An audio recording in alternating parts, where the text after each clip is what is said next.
ሰላም ሰላም ተወዳጆች እንደምን አላችሁ? ዛሬ ደግሞ ስዊት ኤንድ ሳወር የተሰኘውን የኮሪያ ፊልም አብረን እናያለን። ላይክ፣ ኮሜንት እንዲሁም ሰብስክራይብ ማድረግ እንዳትረሱ። አብራችሁን ቆዩ። ኢንቾን በምትባል ከተማ ውስጥ በቅርቡ በኢንጂነሪንግ ተመርቆ ቋሚ ስራ ያገኘ ጃን ዩክ የሚባል ልጅ ሄፓታይተስ ቢ በሚባል በሽታ ተይዞ ሆስፒታል ይገባል። በሽታው በፈሳሽ ንክኪ የሚተላለፍ ቢሆንም ወላጆቹ ግን በትንፋሽ ይተላለፋል በሚል ፍርሃት አይቀርቡትም ነበረ። ከስንት አንዳንዴ እየመጡ ነበረ የሚጠይቁት። ጓደኞቹም ቢሆኑ መጥተው አይጠይቁትም። በሜሴጅ ቴክስት ብቻ ነበር የሚያደርጉ።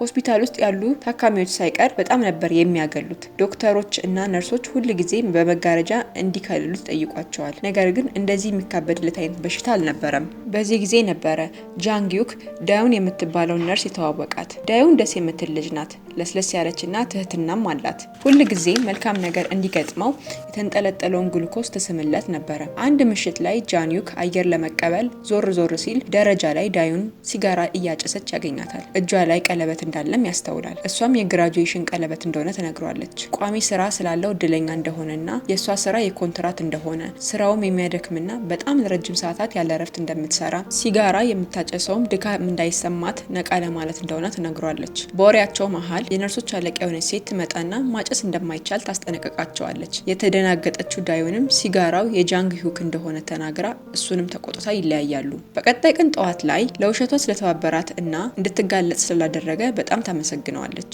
እሱ ዝም ባይል ኖሮ ችግር ውስጥ ትገባ እንደነበረም ታስረዳዋለች። ከዛም ለታማሚ ተብሎ የመጣውን ምግብ በድንገት መመገብ ትጀምራለች። እሱ ምንም ባይላትም እሷ ግን እንደዛ በማድረጓ ለራሷ ራሱ በጣም ደንግጣ ነበረ። ከመጋረጃው ከወጣች በኋላም ክፍል ውስጥ ያሉትን ታካሚዎች ጃንግ ዩክን እንዳይተናኮሉት አስጠንቅቃቸው ትወጣለች። አመሻሽ ላይም አብረው ለስላሳ ይጠጣሉ። ማታ ላይ ቼክ አፕ ልታደርገው ወደሱ ትመጣለች። በጣም ደክማ ስለነበረም ከትንሽ ደቂቃዎች በኋላ አልጋው አጠገብ ጋደም ትልና በዛው እንቅልፍ ይወስዳታል። ቡናና ሲጋራ ስታቆም ደግሞ ድካማ በጣም እየተባባሰ ይመጣል። እንቅልፏን በጣም ነበር የሚያስቸግራት። ቢሆንም ግን ጃንግ ዩክ ሲጋራ ለማጨስ ሲሞክር ስታየው በጣም ትቆጣው ነበረ። ዳዩን በጣም ተወጣጥራና ተጨንቃ ሲመለከታትም ጃንግ ዩክ ሆስፒታል ውስጥ እሷን ማገዝ ጀመረ። ስልኩ ላይ እሷን የሚያበረታቱ ቴክስቶችን ያስቀምጥላታል። የሌሎች ታካሚዎችን ውድ ምግቦች ይሰርቅና እንድትበላ ያደርጋል።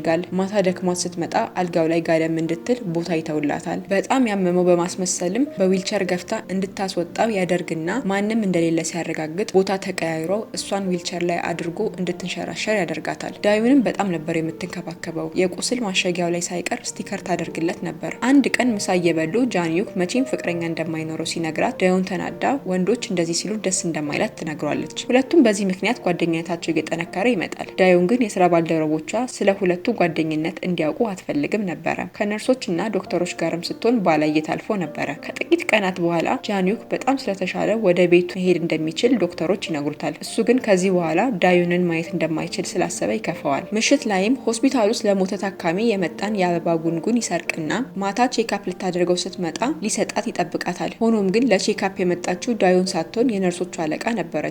ወደ ቤቱ በሚመለስበት ቀንም ቻው ሊላት ቢጠብቃትም ዳዩን ግን የለችም። በዚህም በጣም ተናዶ እሱን ሊቀበሉት የመጡትን ወላጆችን ጥሏቸው ይሄዳል። ከጓደኞቹ ጋርም ሆኖ ሆስፒታል ውስጥ ስለተፈጠረው ነገር ሲነግራቸው ነርሷ በምናቡ የተፈጠረች እንደሆነች ይነግሩታል።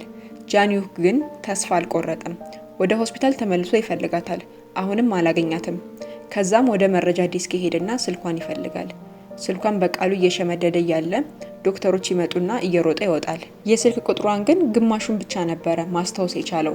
ቤት ከገባ በኋላም በመሀል ሳይዛቸው የቀሩትን ቁጥሮች እያገላበጠ መሞከር ጀመረ። ብዙ ቁጥሮች ላይም ሞከረ። በመጨረሻ ላይም የዳዩን ስልክን አገኘው። እሷም አንስታ አናገረችው። ሆስፒታል ውስጥ ያላገኛትም አሟት ስለነበረ እረፍት ጠይቃ ወጥታ እንደነበረ ነገረችው። ጃን ዩክም አውቃ ኢግኖር እንዳላረገችው ሲያውቅ እንደሚወዳት ነገራት። እሷም በምላሿ ቤት እንዲመጣ ጋበዘችው። የአባቱን መኪና እየነዳ በፍጥነት ከቻለ። ቤት ውስጥ ምን እንደሚያደርጉ ግራ ገብቷቸው ስለነበረ ወሬያቸው ቀዝቀዝ ያለ ነበረ። ጃን ዩክም ሊወጣ ሲል ብቻዋን ስለሆነች ምሽቱን አብሯት እንዲያሳልፍ ትጠይቋለች። ከዛም ተቃቅፈው ለጥ ይላሉ። ጠዋት ላይ ከእንቅልፏ ስትነቃ ጃን ዩክ የቤቷ አምፖል ተበላሽቶ ስለነበረ እየቀየረላት ታየዋለች። ቁርስም አዘጋጅቶላት ነበረ። በጣም ደግና ቅን ስለሆነ እንባዋ ይተናነቃትና ታለቅሳለች። አመሰግናለሁ ብላም ትስመዋለች። ከዛ ቀን በኋላም አብሮ መሆን ይጀምራሉ። ምግብ ሆስፒታል ይወስድላታል። ከስራ መልስ ጠብቆ በአባቱ መኪና ይሸኛታል። ቆሻሻ ከቤት ያወጣላታል። በጨነቃትና በተወጣጠረችበት ጊዜም ጥሩ እንዲሰማት አብሯት ይሆናል። አንድ ቀን ምሳ እየበሉ እጇ ላይ ያለው ቀለበት እንደሌለ ያይና ይጠይቃታል። እሷም እንደጠፋት ትነግረዋለች። እሱም የራሱ ቤት ውስጥ መኖር ሲጀምር ከዚህ ጭንቀት ከበዛበት ስራ እንደሚገላግላት ነገራት። እሷም ጸጥ ብላ አቀፈችው። ከተወሰኑ ቀናት በኋላም ዳዩን የምታውቀው ሰው ጄጁ ወደሚባል ከተማ ሄዳ የምትዝናናበትን የቫኬሽን ፓኬጅ ይሰጣታል። እሷም ጃንግ ሂዩክ አብሯት እንዴት ትጠይቋለች። እሱም በጉዞ አብሮ ይስማማል። ገበያ ወጥተውም ተመሳሳይ ቲሸርት ለመግዛት ሲሞክሩ ሁሉም ቲሸርቶች ይጠቡታል። እሱም በሌሎች ማቺንግ ቲሸርት ባደረጉ ካፕሎች ይቀናሉ። መንገድ ላይም ፋስት ፉድ የሚሸጥ ሰው ማካሮን የተባለውን ጣፋጭ ለሚወስዱ ቅናሽ እንዳላቸው ሲነግራቸው ጃን ሂዩክ በውፍረቱ ምክንያት ይህንን መብላት እንደማይችል ይነግራትና ይደብረዋል። ከዛም ጥለው ይሄዳሉ። የቫኬሽናቸው ቀን ደረሰ። ዳዩንም ኤርፖርት ላይ እየጠበቀችው ነው። እሱም በሰዓቱ ይደርሳል። የት ጋር እንደቆመችም ለማሳየት እጇን ታንቀሳቀስለታለች። እሱም ያያትና ወደ እሷ ይመጣል። እንደደረሰም ሰላም ይባባላሉ። ዳዩንም ሰርፕራይዝ እንዳለው ትነግረዋለች። ጫማ ነበረ፣ ተመሳሳይ ጫማ። ጃንግ ሂዩክም ጫማውን አጠለቀ። በጣም እንደወደደው ነገራት።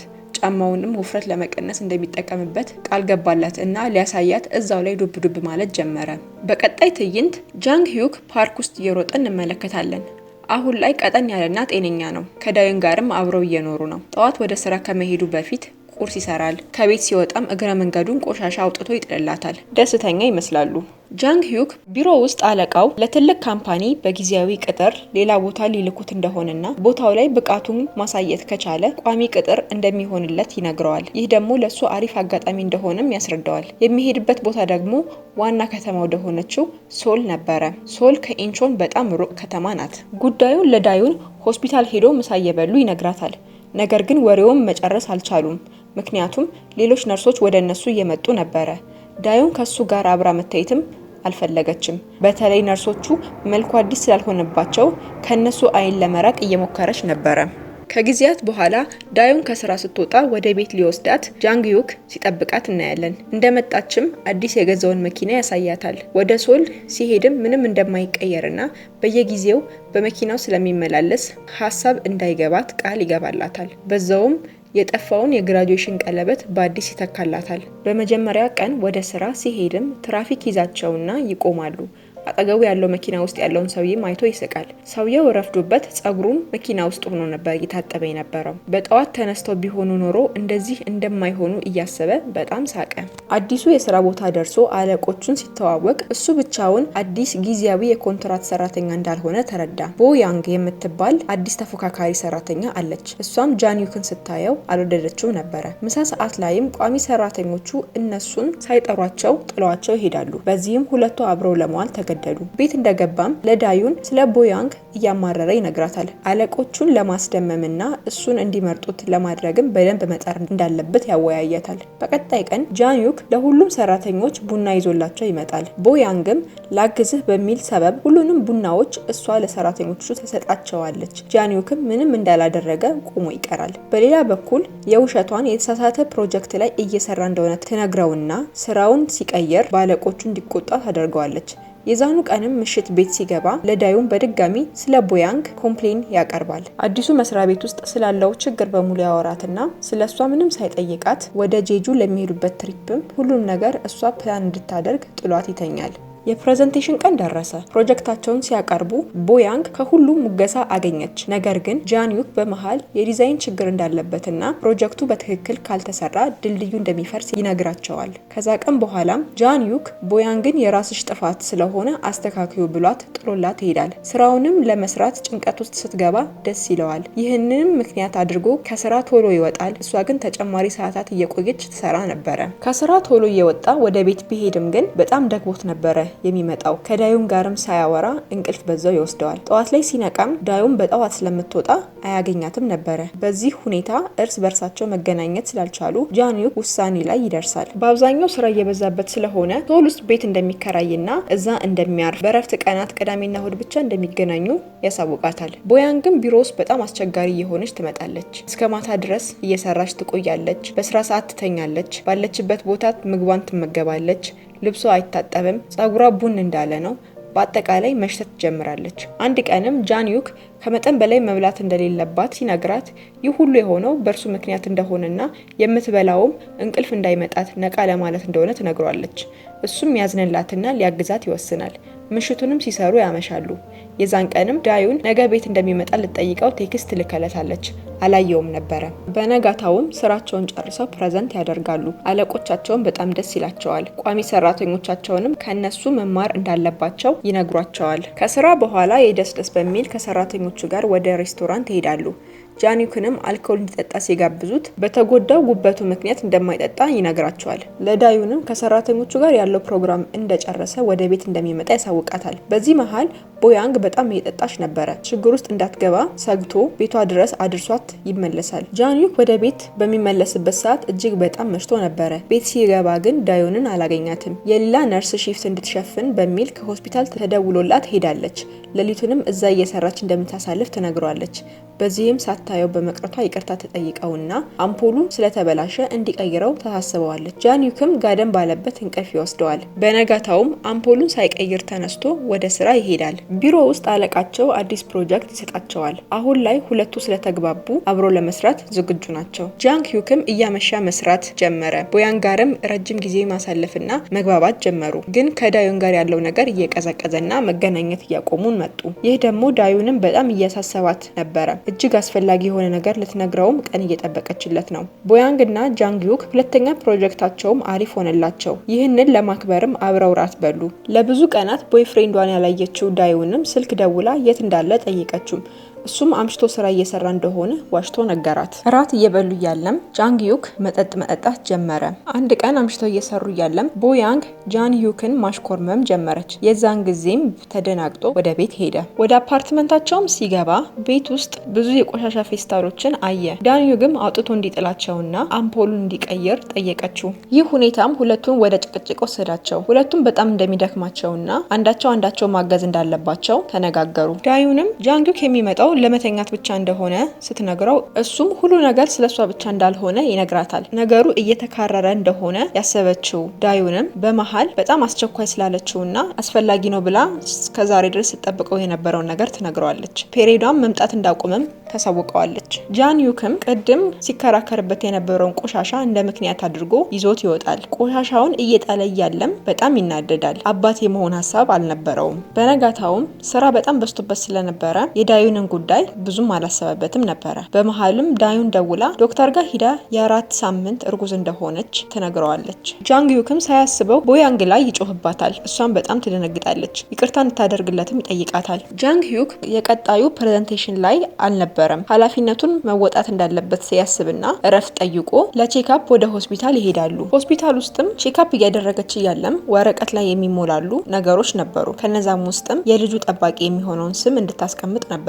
ዳዩንም ጃንግዩክ ውጭ እንዲጠብቃትና ነርስ ስለሆነች ሁሉንም ነገር እራሷ እንደምትወጣው ነግረውና እንዲወጣ ታደርጋለች። የቼክአፓን ነገር ከጨረሰች በኋላም ጥብቅ አድርጎ ያቅፋታል። ወደ ቤታቸው ሲመለስም አብረው ጊዜ ለማሳለፍ ተቃቅፈው ይተኛሉ። ነገር ግን ጃንግዩክ በተደጋጋሚ ቴክስት ይላክለት ነበረ። እሱም ቴክስቶቹን ኢግኖር አድርጎ ከሷ ጋር ጊዜ ማሳለፍ እንደሚፈልግ ነግሯት አብሯት ይሆናል። ስልኩ ግን መጮሁን አላቆመም ነበረ። የዚህ ጊዜም ዳዩን አስቸኳይ ስራ ሊሆን ስለሚችል እንዲሄድ ትነግረዋለች። እሱም ወደ ስራው ይሄዳል። መንገድ ላይም ሲመጣና ሲሄድ ቴክስት ያደርግላታል። እንደ ድሮውም አያመሽም ነበረ። ስራውን እንደጨረሰ ወደ ቤት ይመለሳል። ከቦያንግ ጋር አያመሽም። በየቀኑ ከሶል ወደ ኢንቾን ይመላለስ ነበረ። ምልልሱም በጣም ነበር የሚያደክመው። በጊዜ ነበር እንቅልፉን የሚተኛው። ከዳዩን ጋርም ብዙ ጊዜ አያሳልፍም ነበረ። ቢሮ ውስጥም እንቅልፉ በጣም ነበር የሚያስቸግረው። አሁን ላይ ድሮ ሰዎች መኪና ውስጥ እንዴት ይዘጋጃሉ፣ ልብሳቸውን ይለብሳሉ ብሎ ይስቅ የነበረው ሰውዬ እሱ ሆኗል። ቢሮ ሲደርስም እያረፈደ ነበር የሚገባው። በዚህም ብዙ ጊዜ አለቆቹ ይቆጡት ነበረ። አንድ ቀን ምሽት ላይ ቦያንግ ጃንግዩክ በጊዜ ወደ ቤቱ እየሄደ ስለሆነ አዲሱ ፕሮጀክታቸው ላይ ወደኋላ እየዘገዩ እንደሆነ እና አምሽቶ ቢሰራ የተሻለ መስራት እንደሚችሉ ነግራ ታሳምነዋለች። ጃንግዩክም በድጋሚ አልፎ አልፎ ወደ ቤት መሄድና አምሽቶ መስራትም ይጀምራል። ቅዳሜና እሁድም ቤቱ ሄዶ ከዳዩን ጋር ጊዜ ሲያሳልፍ ምን ያህል እንደደከመውና ቤት ገብቶ ማረፍ እንደሚፈልግ ኮምፕሌን ያደርግላታል። እንዲሁም ውጭ ወጥተው ዞር ሲሉ ቶሎ መግዛት ያለባትን ነገር እንድትገዛም ይነግራታል። የምትወደውንም ጣፋጭ የሆነውን ማክሮንም ለመቅመስ ስትቆም ምንም ጊዜ ሳይሰጣት ጥሏት ይሄዳል። መኪና ውስጥ ከገቡ በኋላም ካሁን በኋላ ውጭ ላይ ከምትገዛ ኦንላይን ላይ ብትገዛ ብዙ ነገሮች ፈጠን እንደሚሉላት ይነግራታል። የዚህ ጊዜ ዳዩን ማልቀስ ጀመረች። ወደ ገበያ መውጣት የፈለገችው የምር እቃ መግዛት ፈልጋ ሳይሆን ከሱ ጋር ጊዜ ማሳለፍ ፈልጋ እንደሆነም ነገረችው። እሱም ከሷ ጋር ጊዜ ማሳለፍ በጣም የሚያደክም ነገር እንደሆነ ነገራት። ነገር ግን እሷም ቢሆን ከስራ ደክሟት እየመጣች ከሱ ጋር ጊዜ ለማሳለፍ ብላ ነበረ ይህን ሁሉ ጥረት የምታደርገው። ጃንግዩክም ይቅርታ እንድታደርግለት ጠየቃትና በድንገት ቦያንግ ብሎ ጠራት። ግን ቦያንግ ብሎ እንደጠራት አላስተዋለም ነበረ። ከዛም መኪናውን እየነዳ ሄደ። በሁኔታው በጣም የተሰማት ዳዩንም አቁመው ስትል ምግብ ፈልጋ መስሎት ፋስቲንግ ፉድ የሚሸጥበት አንድ ቦታ ጋር አቆመ። መጨቃጨቅ ጀመሩ። ዳዩንም ስሟን ተሳስቶ ስለጠራው ቺት እያደረገባት እንደሆነ ጠየቀችው። ቺት አድርገህብኛል ወይ ተብሎ የተጠየቀው ጃንግዩክ በሁኔታው በጣም ስለተናደደ ወደ ቤት የሚመጣው እሷ እርጉዝ ስለሆነች ብቻዋን እንዳትሆን እንደሆነ ነገራት። ወሬያቸውም እየተጋጋለ በመጣበት ጊዜ እርግዝናውን እንዳቋረጠችው ነገረችው። የዚህን ጊዜም ጃንግዩክ ስለ ልጁ ምንም ግድ እንደማይሰጠውና ይህ ሁሉ ደግሞ የእሷ ጥፋት እንደሆነ ነገራት። ያዘዙትንም ምግብ ሳይቀበሉ መኪናውን አሰንስቶ ሄደ። ዳዩንም ቤቷ ካደረሳት በኋላ ጃንዩክ ወደ ሶል ተመለሰ። ሶል ላይ በተከራየው ቤት ውስጥም መኖር ጀመረ። በቀጣይ ቀን ለዳዩን አዞት የነበረው ቀለበትም ደረሰ። ነገር ግን የስራስ ማስቀመጫዎች ውስጥ ደበቀው። አንድ ምሽትም እሱና ቦያንግ ስራ እየሰሩ እያለ አይኗን እያያት ከዚህ በላይ ለሷ ያለውን ስሜት መቋቋም እንደማይችል አስበው ሳማት። ከዚህ ቀን በኋላም የሪሌሽንሺፓቸው መጀመሪያ ሆነ። ስራ አብረው ይሰራሉ፣ ትርፍ ጊዜያቸውን አብረው ያሳልፋሉ። ነገር ግን ጃንዩክ መንገድ ላይ የነርሶችን ዩኒፎርም የለበሱ ሴቶችን ባየ ቁጥር ሁልጊዜም ይረበሽ ነበረ። ሀሳቡም ይሰረቅ ነበረ። አንድ ረፋድ ቀን ላይ አንድ የጉዞ ካምፓኒ ከዚህ በፊት ወደ ዴጁ ለመሄድ እንዲዘጋጅለት የጠየቀው ትኬት እንደደረሰ ሜሴጅ ይደርሰዋል። ከዛም ለዳዩን ቴክስት ያደርግላታል። ትኬቱ እንደደረሰና የፈለገችውንም ሰው ጨምራ መውሰድ እንደምትችል ይነግራታል። ፕሮፋይሏን ሲመለከተው ደግሞ አልተቀየረም ነበረ። ዳዩን ላቭስ ጃዩንግ፣ ዳዩን ጃንግዩን ትወደዋለች የሚል ፕሮፋይል ፒክቸር ነበራት። እስካሁን ድረስ አለመቀየሩም በጣም ገርሞት ነበረ። ከዛ ቀን ጀምሮ ስለ ዳዩን ማሰብም ጀመረ። በተለይ ደግሞ ቆርጦት የነበረውን ትኬትም ሪዘርቭ እንደተደረገ ሲያይ ስለሷ በጣም ማሰብ ጀመረ። ስራው ላይም እንደ ድሮ ፎከስ ማድረግ አልቻለም። ሀሳቡ በጣም ይሰረቅ ነበረ። የአመቱ መጨረሻ ስብሰባ ሲደረግም ቋሚ ሰራተኞቹ ሁሉንም ሙገሳና ክሬዲት አገኙ። ነገር ግን ጃንግዩክም ሆኑ ቦያንግ አዲስ ፖዚሽን አልተሰጣቸውም። ቋሚ ሰራተኛ እንዲሆኑ አልተጠየቁም ነበረ። ከስብሰባ በኋላም ድርጅቱ ያዘጋጀው ፓርቲ ላይ ሄዱ። ጃንግዩክም ወደ ኢንቾን ተመልሶ የድሮ ስራው ጋር እንደሚመለስ ሲነግራት ቦያንግም ወደ ውጭ ሀገር ሄዳ ትምህርት መማር እንደምትጀምር ነገረችው። አሁን ላይ ጃንግዩክ ቦያንግንም እንዳጣት አሰበ። የዳዩንም ፕሮፋይልንም በተደጋጋሚ ይመለከተው ነበረ። ፕሮፋይሏንም ሲመለከት ገናም በዴጁ የሚል ፕሮፋይል ተመለከተ። የዚህን ጊዜም ከእሷ ጋር እድል እንዳለው በማሰብ እየተጣደፈ ከፓርቲው ወጣ። ወደ ቢሮ ተመልሶም ከእርሳሶቹ መሀል ያስቀመጠውን ቀለበት ይዞ ወጣ። ራይድ ይዞም ወደ ኤርፖርት ሄደ። ኤርፖርቱ ጋርም እንደደረሰ ዳዩን እጇን ስታወዛውዝ ተመለከታት። መኪናውን አስቆመና ወደ እሷ መሄድ ጀመረ። ዳዩን እጇን ስታወዛውዝ የምንመለከታትም ወደ ታሪኩ መጀመሪያ ይወስደናል። ጃንግዩክም ወደ እሷ ሲሄድ ከአንድ ሰው ጋር ይጋጭና ይወድቃል። እዚህ ላይ የምንመለከተው ወፍራሙና በሄፓታይተስ ቢ ተይዞ የነበረው ጃንግዩ ስኒከሮችን እየሞከራቸው እናያለን። በሚገርም ሁኔታ ቀጭኑ ጃንግዩንና ወፍራሙ ጃንግዩን የተለያዩ ሰዎች ነበሩ። ዳዩን ቀጭኑን ጃንግዩ የተዋወቀችው ከ2 ዓመት በፊት ሆስፒታል ውስጥ እግሩ ተሰብሮ መጥቶ ነበረ። የዛን ጊዜ ነበረ ጓደኛሞች የሆኑት። ዳዩንም የተሰበረው እግሩ ላይ ስቲከር ታስቀምጥለትም ነበረ። ለገና ወደ ዴጁ ሊሄዱ ሲልም ስኒከር ጫማ ገዝታለት ነበረ። ወደ እሷ ቤት ገብቶም አብሮ ይኖሩ ነበረ። ራሱን በስራና በተለያዩ ምክንያቶች ማራቅ ሲጀምር ነበረ ወፍራም ደግና ቅን ከሆነው ጃንግዩን ጋር መተዋወቅ የጀመረችው። ወፍራሙ ጃንጊዩም ቀጭኑ ጃንጊዩ ማድረግ ያቆመውን ነገር እያደረገላት የመጣው የቤቷን አምፖልም እየቀየረላት ጧት ላይም ቁርስ እየሰራላት የነበረው ወፍራሙ ጃንጊዩን ሆስፒታል በነበረበት ሰዓትም ዳዩን በጣም የሚደክማትና እንቅልፍ የሚላትም በእርግዝናዋ ምክንያት ነበረ። ሲጋራ ማጨስና ቡና መጠጣት የሚያቆመችው በዚሁ ምክንያት ነው። የወፍራሙ ጃንጊዩን ምግብም እየሰረቀች ትበላ የነበረው ለዚህ ነበረ። ቼክአፕ በምታደርግበት ጊዜም የህፃኑን ጠባቂ ስም ስትሞላ የወፍራሙን ጃንጊዩን ስም ነበረ የሞላችው። ከቀጭኑ ጃንጊዩ ጋርም ከተጣላች በኋላ ነበረ እጇ ላይ የነበረውን የግራጁዌሽን ቀለበት ሆን ብላ የጣለችው። ለወፍራሙ ጃንጊዩንም እንደጠፋት የነገረችው። ቀጭኑ ጃንጊዩም ወደ ጄጁ የሚደረገውን ትኬት መጠቀም እንደምትችል ሲነግራት ያኔ ነበረ ወፍራሙ ጃንጊዩ ጋር ለመሄድ የወሰነችው እና እሱን የጋበዘችው። ወደ አሁኑ ጊዜ ስንመለስ ዳዩን ወፍራሙ ጃንጊዩን ከወደቀበት እንዲነሳ ስታግዘው እንመለከታለን። ቀጭኑን ጃንጊዩን አይተዋለች። ነገር ግን ምንም ነገር ሳትናገረው ወደ ወፍራሙ ጃንጊዩን ሄደች። በጣም የተበሳጨው ቀጭኑ ጃንጊዩም ይሰድባትና አጠገቡ ያለውን የቆሻሻ ማስቀመጫ በካልቾ ይነትረዋል። ከዛም ወደ ካምፓኒያቸው ፓርቲ ይመለሳል። ቦያንግንም እዛ ያገኛታል። እሷም ሁለት ሰዎች ወደ ጄጁ የሚሄዱበትን የቫኬሽን ትሪፕ ፓኬጅ እንዳሸነፈች ትነግረዋለች። በነገሮች መገጣጠም በጣም የተገረመው ጃንጊዩም ይህ ሁሉ ችግር የተፈጠረው አለቃው ወደ ሶል ለስራ እንደላከው እንደሆነ ማሰብ ጀመረ። ይዞት የነበረውን ቀለበትም አውጥቶ ቦያንግን ፕሮፖዝ አደረጋት። በጣም እንደሚወዳትም ነገራት። ቦያንግም ጥያቄውን አልተቀበለችውም። እንኳን ለትዳር ለፍቅርም ገና እንደሆነች ነገረችው። ጃንጊዩክም ተበሳጭቶ ሌሊቱን ሙሉ ሲጠጣ አመሸ። የዛሬው የፊልም ትረካችን ይሄንን መስል ነበረ። ላይክ፣ ኮሜንት እንዲሁም ሰብስክራይብ ማድረግ እንዳትረሱ። ቻው።